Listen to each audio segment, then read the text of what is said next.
Ilan po tayong mga kababayan ang sinasamantala ngayong panahong ito ng bakasyon para matutong lumangoy. Napakamahalaga po niyan sa kalusugan, kung hindi pati na po sa kaligtasan din. Dito po sa atin sa Pilipinas, 8 kaso ng pagkalunod ang naitatala.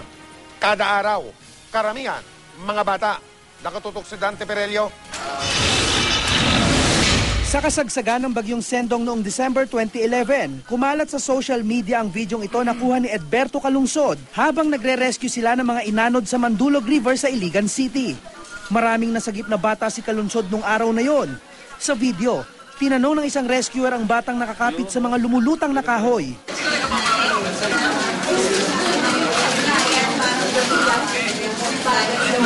Ang masaklap na katotohanan, kahit pa napapalibutan ng Pilipinas ng mga karagatan, maraming Pinoy ang hindi marunong lumangoy at walang training kahit na sa tinatawag na basic swimming skills.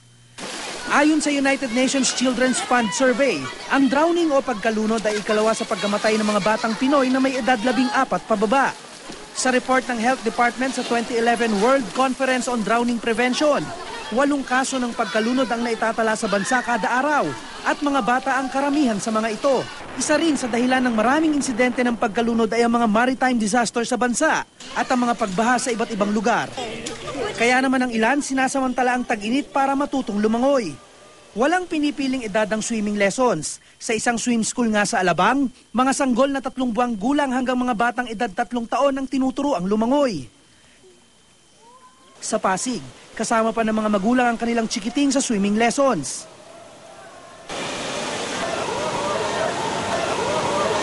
Pag nahulog sila sa swimming pool, dapat alam nila kung ano yung gagawin nila.